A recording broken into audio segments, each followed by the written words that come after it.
फर्जी इनकाउंटर मामले में गुजरात के पूर्व मंत्री अमित शाह को सुप्रीम कोर्ट से मिली राहत। तुलसीराम प्रजापति और सोहराबुद्दीन इनकाउंटर मामले की सुनवाई होगी एक साथ, अलग अलग एफआईआर की जरूरत नहीं। सीबीआई ने दोनों मामलों की अलग अलग सुनवाई के लिए सुप्रीम कोर्ट में दी थी अर्जी। गौरतलब है कि इन दिनों अमित शाह सोहराबुद्दीन मामले में है जमानत पर रिहा। मुंबई में एक BMW कार ने 2 पुलिसकर्मियों को कुचला। पैडर रोड इलाके में नाकाबंदी के दौरान हुआ यह हादसा। हादसे के बाद कार सहित फरार हुए ड्राइवर को 1 घंटे में ही पुलिस ने किया गिरफ्तार। शराब के नशे में धुत कार ड्राइवर ने एक कार को टक्कर मारने के बाद दोनों पुलिसकर्मियों पर चढ़ाई थी कार। जख्मी पुलिसकर्मियों का अस्पताल में चल रहा है इलाज। मामले की पुलिस जाँच जारी।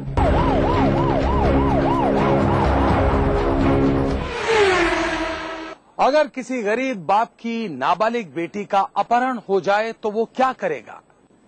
जाहिर बात है वो पुलिस के पास जाएगा और रिपोर्ट दर्ज करवाएगा। मैं भी बात कर रहा हूं एक ऐसे ही गरीब बाप की जिसकी नाबालिग बेटी का हुआ अपहरण और उसने बाकायदा नामजद रिपोर्ट दर्ज करवाई। लेकिन घटना के 3 महीने गुजर जाने के बाद भी राजस्थान पुलिस है कि उसकी बेटी को ढूंढकर लाने के लिए वाहन के पेट्रोल का खर्चा मांगने से ही आगे नहीं बढ़ पा रही। वैसे तो राजस्थान की पुलिस किसी न किसी मुद्दे को लेकर हमेशा सुर्खियों में बनी ही रहती है, लेकिन आज की दास्तान में पुलिस का ऐसा धुंधला और शर्मसार करने वाला चेहरा सामने आता है जो फरियादी को सहायता देना तो दूर, उसे तेल पानी का खर्चा देने के लिए मजबूर करता है। ऐसे में पुलिस से इंसाफ मिलना केवल बेईमानी है। ये मामला है महुआ थाने के गहलोनी गाँव का, जहाँ कुछ दबंग जबरन एक नाबालिग को उठाकर ले गए। पुलिस ने नाकाबंदी भी की पर नतीजा सिफर।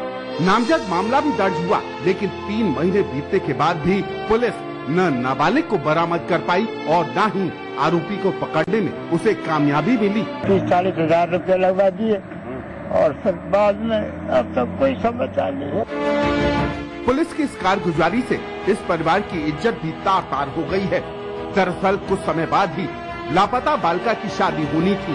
2 बहनों का रिश्ता तय हो चुका था, पर इस वाकये के बाद दूसरी बहन का भी रिश्ता टूट गया। अब ये परिवार थाने से लेकर पुलिस के बड़े अफसरों तक की दहलीज पर दस्तक दे चुका है, पर पुलिस है कि सुनती ही नहीं। इसमें प्रयास ऐसा, उम्मीद तो जल्दी प्रयास करेंगे कि उसको दस्तयाब करें। बहरहाल पुलिस अपने ऊपर लगे इन तमाम आरोपों को खारिज कर रही है और नाबालिग को आरोपियों सहित बरामद करने का दावा भी पेश कर रही है, लेकिन पुलिस की मौजूदा हरकतें और रिकॉर्ड इन दावों पर विश्वास करने से झिझकता है। कैसे एक बलात्कार पीड़िता ने अपने ही हाथों दी बलात्कार के आरोपी को मौत, बताएंगे एक छोटे से ब्रेक के बाद। 18 जड़ी बूटियाँ, दूध द्वारा क्षीर पाक विधि से निर्मित 5 पोषक तेलों के गुणों से भरपूर एकमात्र संपूर्ण आयुर्वेदिक तेल सीसा, जो कंट्रोल करे झड़ते बाल, कम बाल, रूसी, रुके और बेजान बाल। करोड़ों ने अपनाया, क्या आपने आजमाया?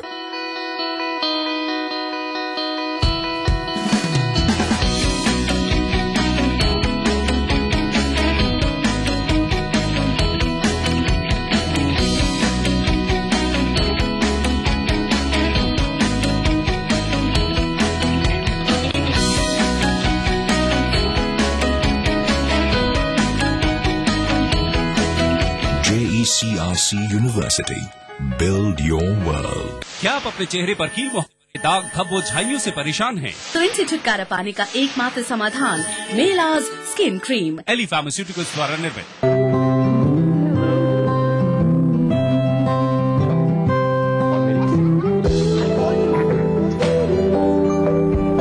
जिंदगी कई खूबसूरत रिश्ते लेकर आती है। बनाओ एक ऐसा घर जो उन्हें हमेशा टूट रखे। सेठ जी, मैं पास में किताबों की दुकान तक जाकर आता हूँ। क्यों? वो मेरी बिटिया के लिए स्कूल की किताबें लानी है। क्या तुम्हारी बेटी भी पढ़ती है क्या? हाँ सेठ जी, भला हो सरकार का, जिसने मेरे घर में बिजली की फिटिंग करके बिजली का कनेक्शन कर दिया, जिससे मेरी बिटिया का भी पढ़ना संभव हो सका। पर तुम तो BPL हो, बिजली के बिल का भुगतान कैसे करोगे? सेठ जी, BPL के लिए 85 पैसे प्रति यूनिटी चार्ज होता है। बाकी का सारा पैसा तो सरकार खुद वहन करती है। और हाँ सेठ जी, सरकार ने लगभग 14 लाख बीपीएल परिवारों को बिजली कनेक्शन दिए हैं। वाह, ये तो बड़ी अच्छी बात है। इतना ही नहीं सेठ जी, सरकार ने 300 से अधिक की आबादी वाले गांव और ढाणियों में बीपीएल परिवारों को मुफ्त में बिजली के कनेक्शन दिए हैं और साथ में 2 CFL देने की भी घोषणा की है। और अब तो गांव में 20-22 घंटे बिजली मिल रही है। मेरा रसना फ्रूट हुआ रॉयल अल्फांसो मैंगो। अब नए रसना अल्फांसो मैंगो में सिर्फ 10 रुपए में बनाए 12 ग्लास रियल फ्रूट, मेरे विटामिन और किल्लू। I love you Rasna. 1500 CC का इंजन है, 100 PS पावर। माइलेज कितना देती है? 5.8 किलोमीटर पर लीटर। ब्रिलियंट यार, लेकिन ये तो वही बात हो गई ना कि मैं चिप्स भी खाऊं और मेरा वेट भी लूज हो जाए। It's true. The advanced ID.Tech diesel engine from Honda is the most powerful in its class and also gives the best mileage in the country. Coming soon in the new Honda Amaze.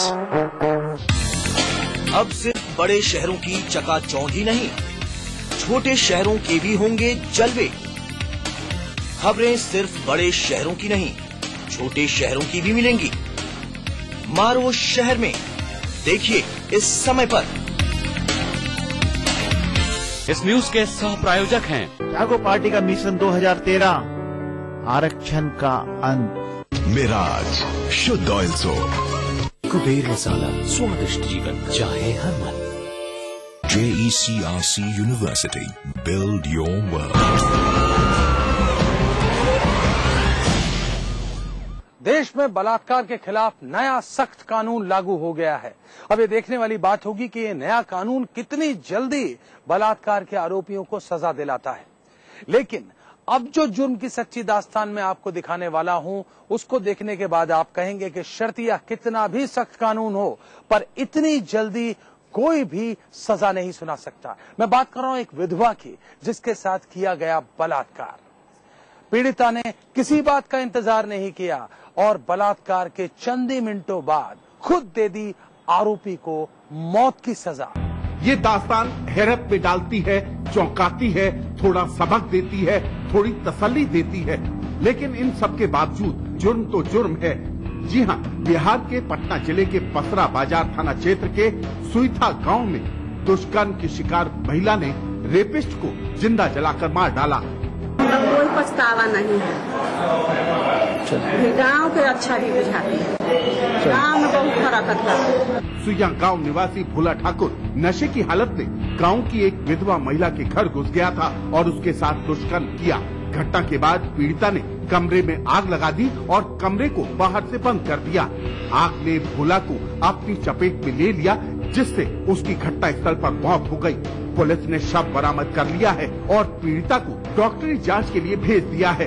पीड़िता की 3 संतानें हैं। Police ने rape और हत्या दोनों मामले की अलग अलग FIR दर्ज कर जांच शुरू कर दी है। उधर इस मामले में पुलिस अधिकारी फिलहाल मेडिकल रिपोर्ट मिलने के बाद ही मामले की सच्चाई सामने आने की बात कर रहे हैं। साल 2012 के इंदौर के एक ब्लाइंड मर्डर की मिस्ट्री को सुलझाएंगे, लेकिन उससे पहले देखिए दास्तान जुर्म क्राइम फ्लैश। मुंबई में 2 जौहरी भाइयों की हुई हत्या। नाला सोपारा इलाके में लूट के इरादे से हुई ये वारदात। जौहरियों के घर की खिड़की की सलाखें टूटी मिली। दोनों भाई दुकान से गहनों को रोज घर लेकर आते थे। हत्यारों ने गला दबाकर की दोनों भाइयों की हत्या। नई दिल्ली के MTNL कार्यालय में महिला कर्मचारी पर पॉर्न साइट देखने का उसके पुरुष सहकर्मियों ने डाला दबाव। पीड़िता ने मामले की विभाग में सुनवाई नहीं होने पर दिल्ली हाईकोर्ट की ली शरण। हाईकोर्ट ने महिला कर्मचारी की शिकायत पर MTNL से मांगा जवाब। सूत्रों के अनुसार शिकायतकर्ता महिला का विभाग ने कर दिया है तबादला।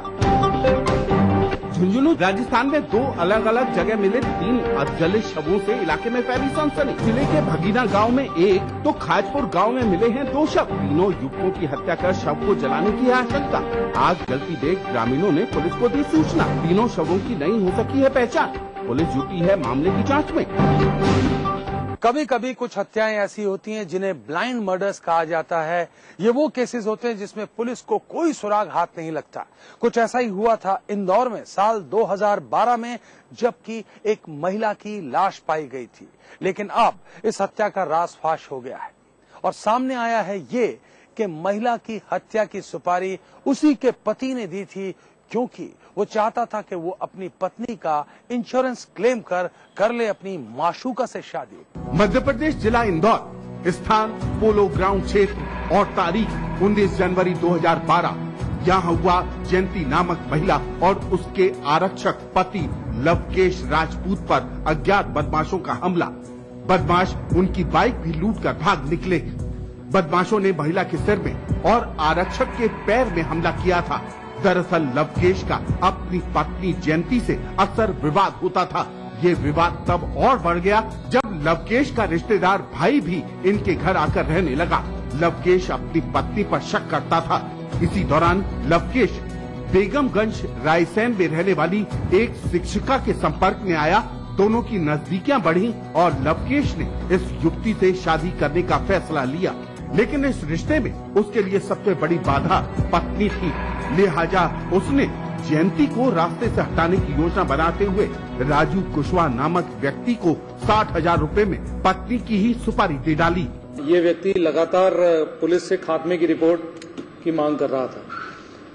ये शंका तब और गहरा गई जब इस लूट विथ मर्डर के मामले में ये जानकारी पता चली कि मृतका का 1 माह पूर्व ही बीमा कराया गया है। लवकेश ने बड़े ही योजनाबद्ध तरीके से राजू को कॉन्ट्रैक्ट किलिंग का काम सौंपा। राजू ने अपने भांजे धर्मेंद्र के साथ मिलकर पति पत्नी पर हमला किया। हमले में घायल पत्नी इलाज के दौरान ठीक होने लगी तो लवकेश ने उसकी दवाइयों में जहरीला इंजेक्शन लगा दिया, जिससे जयंती की मौत हो गई। उधर अपने किए पर लवकेश को जरा भी शर्मिंदगी नहीं है। फिलहाल पुलिस ने मृतका जयंती के बिसरा को जांच के लिए भेज दिया है ताकि जहर की पुष्टि हो सके। साल 1982 में कैसे खेली थी उत्तर प्रदेश पुलिस ने खून की होली और अब क्या हुआ है उनका अंजाम, बताएंगे एक छोटे से ब्रेक के बाद। 18 जड़ी बूटियाँ, दूध द्वारा क्षीर पाक विधि से निर्मित 5 पोषक तेलों के गुणों से भरपूर एकमात्र संपूर्ण आयुर्वेदिक तेल सीसा, जो कंट्रोल करे झड़ते बाल, कम बाल, रूसी, रुके और बेजान बाल। करोड़ों ने अपनाया, क्या आपने आजमाया?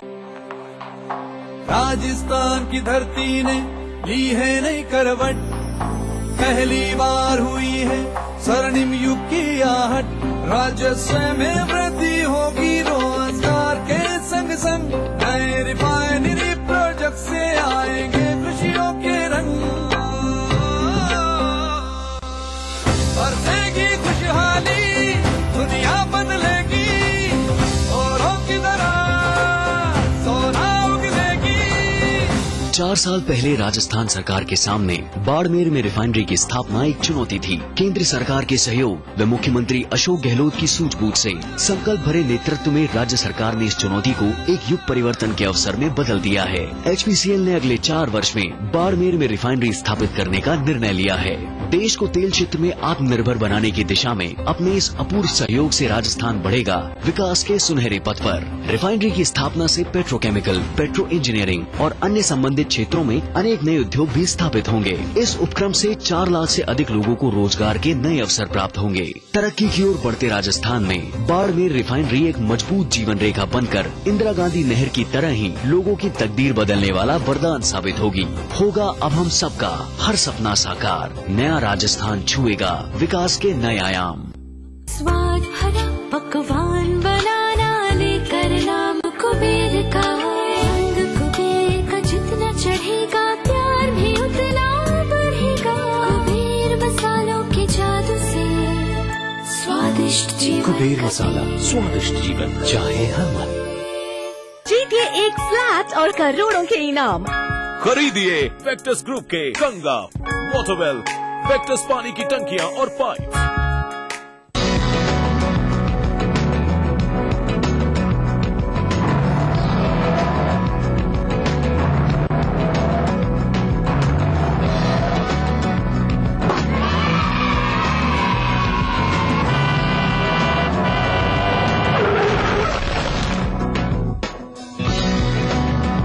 हजारों बच्चे सड़कों पर खेलते हुए हादसों का शिकार हो जाते हैं। बच्चों, खेलो डट के, बट सड़कों से हट के। कभी यूं ही जब मिले एक लफ्ज प्यार का, जिंदगी is good, beauty in a way, beauty is good। सिर्फ आस पड़ोस की खबरें ही नहीं, एक जिम्मेदार नागरिक के लिए प्रदेश के साथ देश भर की खबरें भी जरूरी, क्योंकि आपका वास्ता है उनसे। इसलिए देखिए राष्ट्रीय समाचार इस समय पर। देखिए ईटीवी राजस्थान सभी डीटीएच प्लेटफॉर्म पर, डिश टीवी पर चैनल नंबर 822, एयरटेल पर चैनल नंबर 288, टाटा स्काई पर चैनल नंबर 162, बिग टीवी पर चैनल नंबर 418, वीडियोकॉन पर चैनल नंबर 748। देखिए आपका अपना चैनल। राजनीति कोई भी हो, घटना कैसी भी हो, खुलासा सिर्फ सेंट्रल हॉल में। खबरों पर जानकारों से बेबाक बात, गपशप, सियासी सवाल, राजकाज और सुर्खियां एक ही प्रोग्राम से देश, समाज और राजनीति की पूरी तस्वीर देखिए। सेंट्रल हॉल सोमवार से शुक्रवार रात 8:30 बजे और 11:30 बजे ईटीवी के सभी हिंदी चैनल्स पर।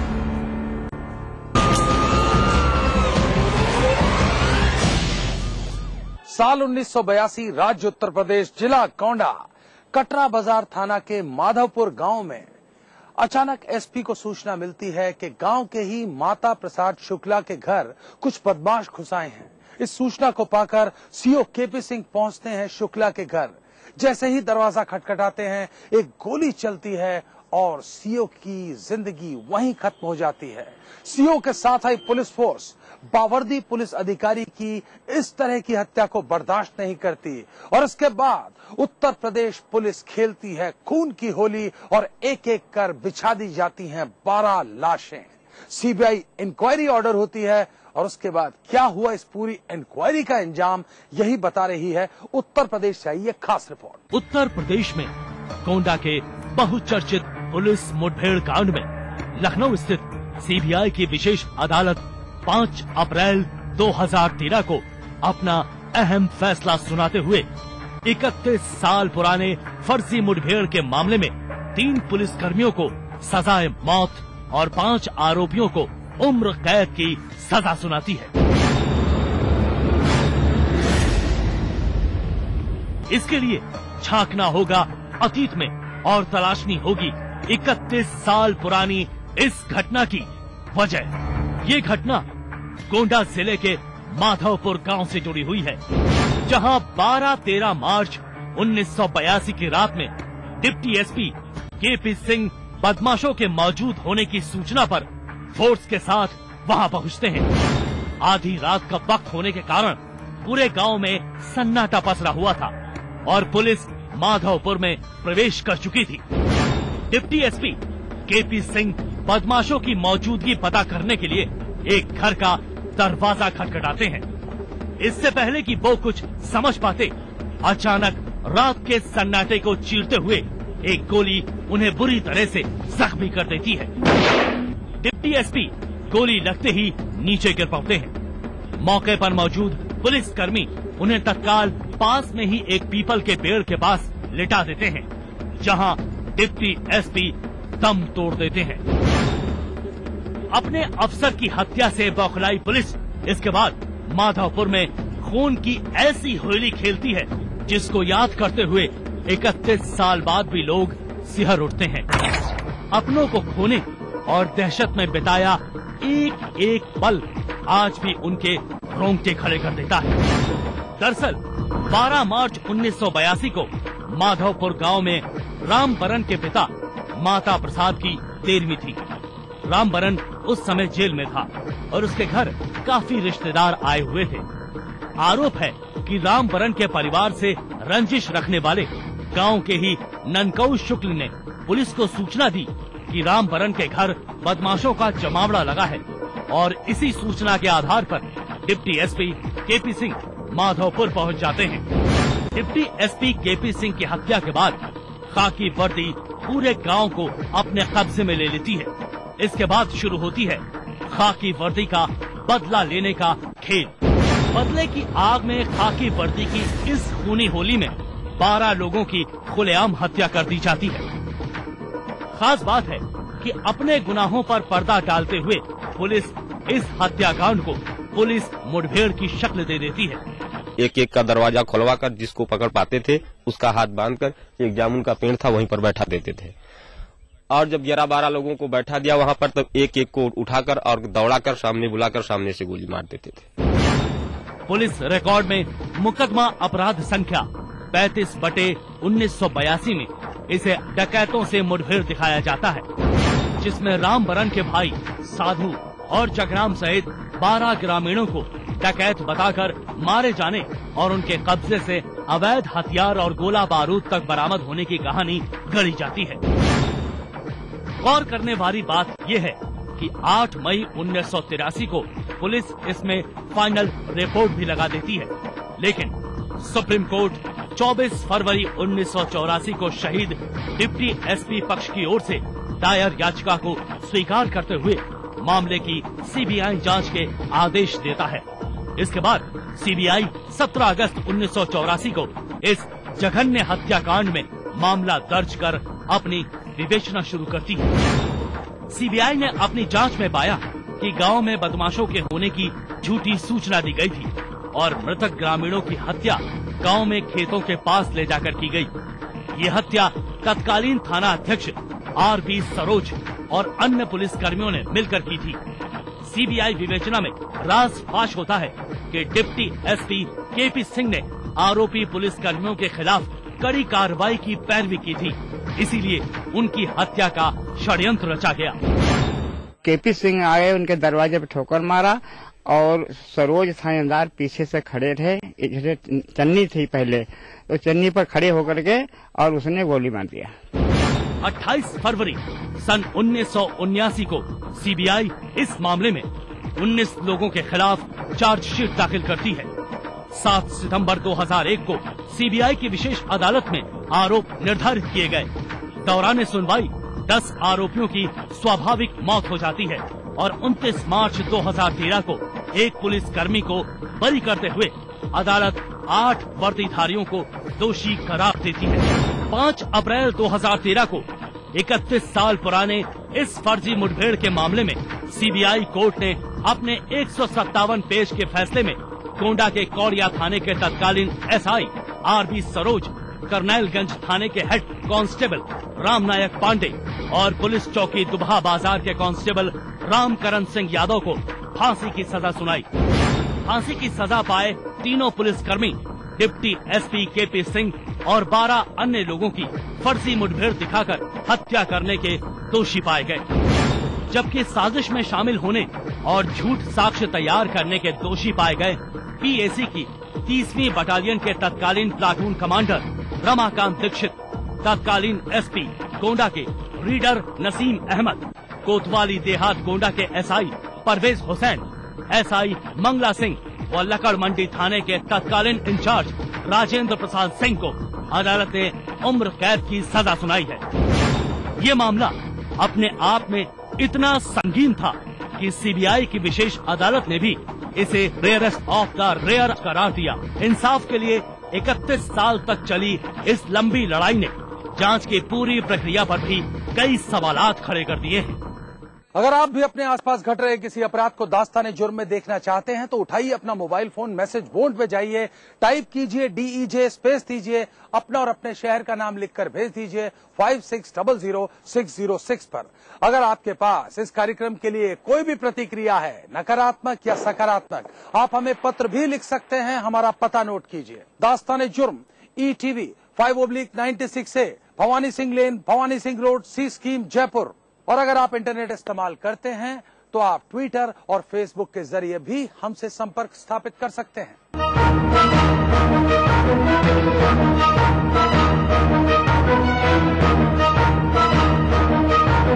दास्ताने जुर्म के आज के सफर में बस इतना। इसी वक्त इसी चैनल पर फिर हाजिर रहूंगा। वादा कीजिए हमेशा की तरह आप सब रहेंगे सतर्क और होशियार।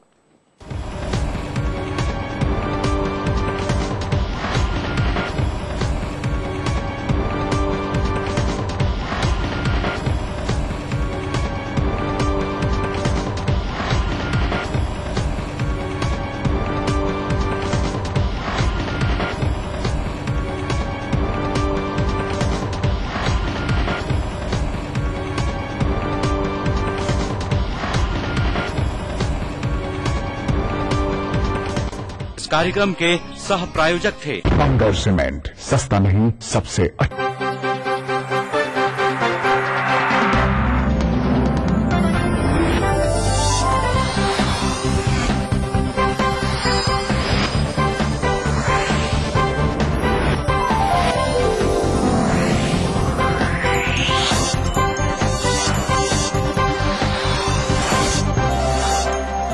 देख रहे हैं ईटीवी राजस्थान।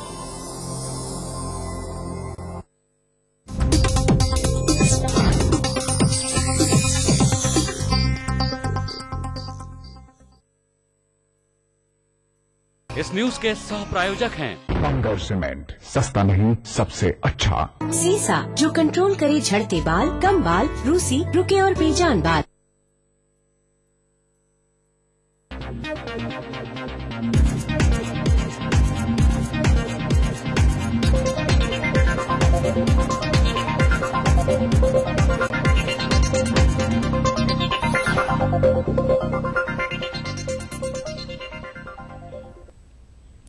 नमस्कार, अपनी सिटी में आपका स्वागत है। मैं हूं श्वेता। आइए एक नजर डालते हैं संभाग की बड़ी खबरों पर। अब तक की सबसे बड़ी खबर के साथ मौजूद हैं हमारे संवाददाता। तो चलिए सबसे पहले नजर डालते हैं जयपुर संभाग की बड़ी खबर पर। चलते हैं योगेश शर्मा के पास। कांग्रेस संदेश यात्रा का दूसरा चरण कल श्रीगंगानगर और हनुमानगढ़ जिलों से शुरू होगा। मुख्यमंत्री अशोक गहलोत, प्रदेश कांग्रेस के मुखिया डॉक्टर चंद्रभान, प्रदेश कांग्रेस के प्रभारी मुकुल वासनिक, प्रभारी सचिव अरुण यादव समेत प्रमुख कांग्रेस के नेता यात्रा के दौरान मौजूद रहेंगे। पंजाब कांग्रेस कमेटी के अध्यक्ष प्रताप सिंह बाजवा और सीएलपी लीडर सुनील जाखड़ भी यात्रा में शामिल होंगे।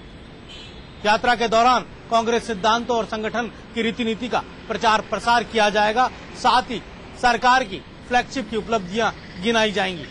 दूसरी ओर मेवाड़ में वसुंधरा राजे की स्वराज संकल्प यात्रा का दौर आज भी जारी रहा। राजे ने कांग्रेस सरकार पर प्रहार किए और कई मुद्दों को लेकर निशाना साधा। वहीं जयपुर में भी भाजपा और कांग्रेस में लालचंद कटारिया के धरने को लेकर जुबानी जंग जारी रही। प्रदेश कांग्रेस के मुखिया डॉक्टर चंद्रभान ने वसुंधरा राजे की यात्रा पर प्रहार किए तो बीजेपी भी पलटवार में पीछे नहीं रही। देखिए जयपुर संभाग की सबसे बड़ी खबरें अपनी सिटी में। उदयपुर संभाग की बड़ी खबर के साथ मौजूद हैं संवाददाता रवि। भाजपा की स्वराज संकल्प यात्रा को आज यात्रा के 5वें दिन मेवल क्षेत्र में मिला व्यापक जन समर्थन। भाजपा प्रदेश अध्यक्ष वसुंधरा राजे ने सलूपर, लसाड़िया और धरियाबाद में विशाल जनसभाओं को किया संबोधित। जनता के समर्थन से लवरेज वसुंधरा राजे ने प्रदेश की कांग्रेस सरकार पर जमकर किए प्रहार। सरकार की संदेश यात्रा को बताया शोक संदेश यात्रा। तो नेता प्रतिपक्ष गुलाबचंद कटारिया ने भी चिरपरिचित अंदाज में प्रदेश की कांग्रेस सरकार को लिया आड़े हाथ। देखते रहिए उदयपुर संभाग से आज की ये सबसे बड़ी और अहम खबर हमारे साथ अपनी सिटी में। अजमेर संभाग की सुर्खियां बता रहे हैं संवाददाता अभिजीत दवे। 4 साल की मासूम के साथ दुष्कर्म मामले में SC/ST कोर्ट ने सुनाया अहम फैसला। आरोपी अधेड़ को दी 12 साल कठोर कारावास की सजा। तो वहीं नागौर में अंबुजा सीमेंट प्रबंधक के खिलाफ ग्रामीणों का आक्रोश आज फिर फूटा।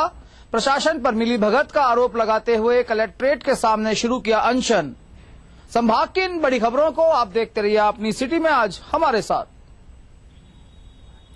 बीकानेर संभाग की बड़ी खबर के साथ मौजूद हैं संवाददाता राजू रामगढ़िया। बीकानेर के गंगा शहर के नागरिकों द्वारा मकानों के पट्टे बनाने की मांग को लेकर चल रहे धरने में आज आया नया मोड़। नगर निगम आयुक्त से मिलने गए नागरिकों ने किया हंगामा और कार्यालय में की तोड़फोड़। नगर निगम आयुक्त ने कांग्रेस की महिला नेत्री सहित 12 जनों पर दर्ज करवाया मुकदमा। तो आरोपियों की गिरफ्तारी के प्रयास में जुटी है बीकानेर की सदर थाना पुलिस। बीकानेर से निकल रही इस बड़ी खबर के साथ अपनी सिटी में आप देखिए संभाग की और भी कई अहम खबरें। रुख करते हैं जोधपुर का। जोधपुर संभाग की सुर्खियां बता रहे हैं राजीव गौड़। जोधपुर में एयरफोर्स की जमीन पर कॉलोनी काटने के मामले में 2 साल बाद भी नहीं हुई जांच। पैराडाइज विला की NOC हुई निरस्त। जोधपुर के आला अधिकारियों में जेडी प्रशासन की मिलीभगत से हुआ था खेल। जोधपुर संभाग की सबसे बड़ी खबर को हमारे साथ देखिए अपनी सिटी में।